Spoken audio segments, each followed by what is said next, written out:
Today, we're tapping in with Bishop Snow. Yep. How you feeling, man? Good, man. Kind of nervous. Like I told you, it's kind of surreal being here, but it's dope. But I feel like you've done all kinds of rapper stuff at this point. But this kind of occupies like a different space in your mind. It's a little bit bigger.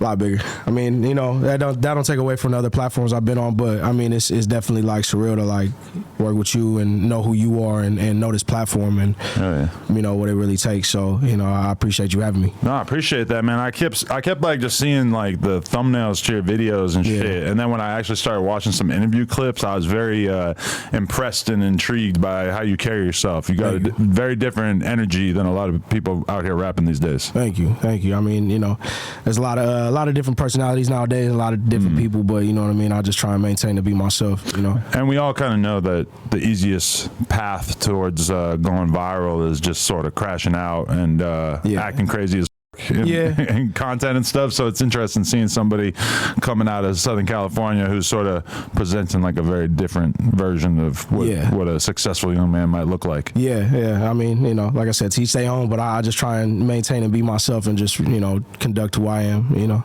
Definitely. And I mean, I feel like this conversation is kind of similar to the one I was just having, because we just had a kid in here named Faith 300 from Fresno. And we're kind of talking a lot about like what, you know, it's sort of weird to constantly be explaining your hometown to people, since if you're not from Los Angeles proper on the West Coast, it feels like there's a lot of different areas that people are just kind of confused about, and they don't really know what's going on out there. And I feel like with that, you know, where I'm from Oceanside, so it's like an hour south from here, so a lot of people kind of just, you know, automatically related to LA without really knowing that we're in North County, San Diego.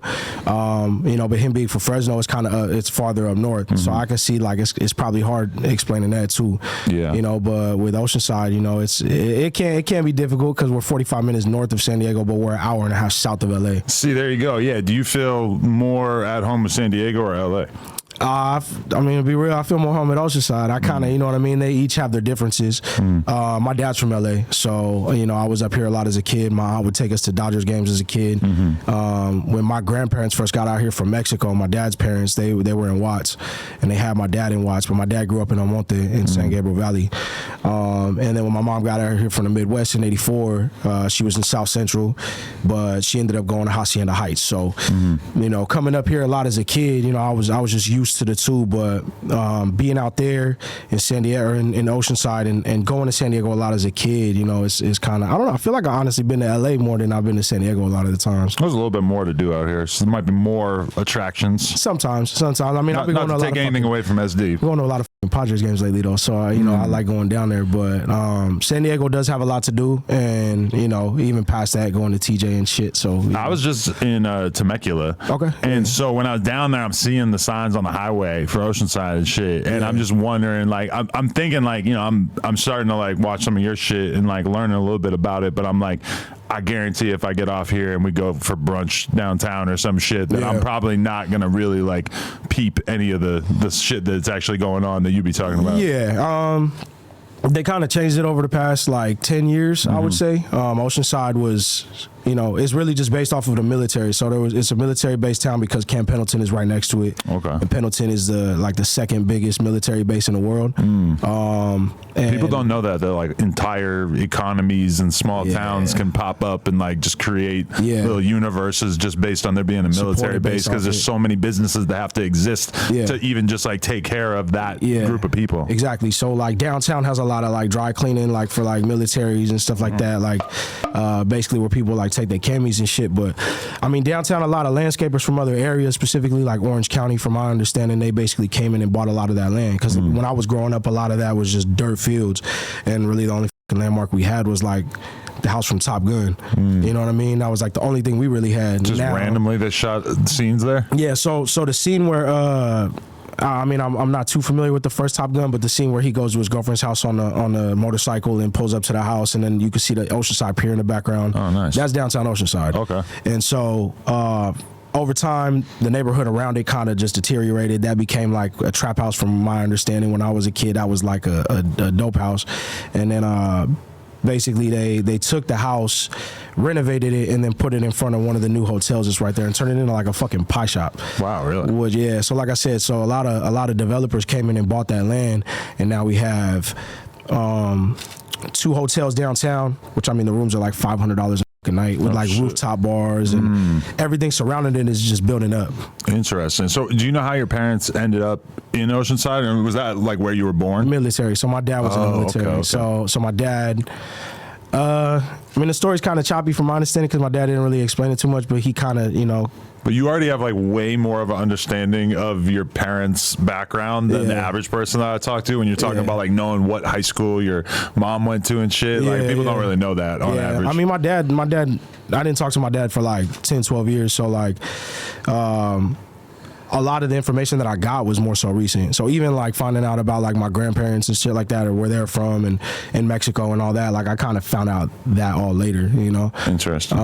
So my dad, basically had a brief stint in the system in LA, and basically they kind of gave him the idea, like the option, military or do your time. And so he went military, but then he ended up pursuing college, became, did that whole shit. And then I was actually born in 29 Palms, but then when I was 3, we moved to Oceanside, or 3 months old, we moved to Oceanside. So I've been in Oceanside since I was 3 months old. So literally like, basically my entire life. That's all I know. And how would you describe what it's like to grow up out there? And were you kind of like kept away from a lot of shit because your parents were in the military? Is there like separate housing? Nah, I mean, the first few years of growing up, it was just more so like sport. Like for me, it was sports, skating. Like I really had a different outlook on things, and I really wanted to be a basketball player and a football player, and I ran track.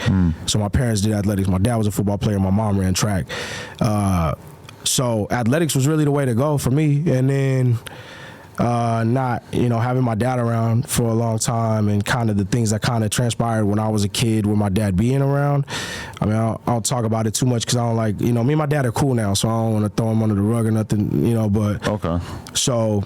There were complications. It was rough. Yeah, it was rough. It was rough having my dad around for a little bit. So, and then, so my dad was gone for years, and then I didn't really have any father figures, so I kind of just went about my own and ran the streets for a long time, and kind of had to learn my own life lessons, and then my father figures were basically just my big homies. How'd you end up getting into the streets though? Was it like right there in front of you, the option of sort of getting into trouble and everything? Yeah, I mean, so away from basically what we were talking about with Oceanside, like away from downtown, you have different hoods in Oceanside. So I mean, like if I was to name them off, the east side, the west side. I grew up in the east side, the west side, Mid Valley, Deep Valley, South O, and Tri-City. Shit, forgive me if I forgot any, but each different neighborhood has like 2 or 3 hoods to it. So it's Crips, Bloods, and Southsiders that are within the city. And so I mean, it was in front of me, but I kind of had it in my head that wasn't an option. So it was kind of like just sports. When I got like 14, 15 and just being around everything and being surrounded with certain people, and it was like, all right, like I'm gonna just like, my mental kind of started changing, and I was just like, F it, this is what I'm gonna do. Do you feel like you made that decision, or from a sports perspective, did you kind of realize that maybe you weren't going to be able to be what you thought you were going to be? Because you seem like a physical specimen. You got like big ass muscles. You seem like you probably could have succeeded at whatever you wanted to do sports wise, or was it went that route? But was it because your mentality had gotten kind of like negative, and it didn't make you want to like succeed or pursue that kind of thing? Very negative. I just stopped caring. I stopped giving a I was like, I don't really care about too much, and my grades started, I started just not going to class. And all because of this strained relationship with your dad? Nah, just a lot of different things. So I mean, my decisions in life, so me like drinking and smoking at a young age, and kind of just going about like these different routes, that I was just like, like I don't really care. I mean, of course, probably not having my dad there kind of might have had some kind of effect on it, not having guidance in that sense. My mom was so busy with work that she wasn't really around too much. So I was just out all times of the day, out 3 days, not going home. Didn't really need to go home. I was just like, F it. If I went home, I was changing clothes and dipping out. So it wasn't really like, there was nothing too like specific as to what happened, but it was just over time, I just really stopped caring. Like I didn't feel the need to, saying it now is crazy. You know what I mean? Like I'm 29 years old, and I look back at like my 13, 14 year old self, and I'm like, damn, like I really just stopped giving a about my life. Right, because your rational self looks at the life that you previously were living, and you're like, damn, if you had an opportunity to, you know, potentially go to college and have it paid for by a scholarship or some shit, or like, you know, to pursue sports like that, like, you know, you can do crimes or like be a part of a street organization or whatever, like at any point in your life, really. But like that, the desire to do that shit is so much stronger when you're in your late teens. And I mean the influence is a lot stronger too, and then meeting the people that I did and being around everybody was like people that were older than me, a lot older than me. So it was like that influence. It just, at the same time, they gave me guidance, and it was like I learned from them, but it was just me making my own decisions.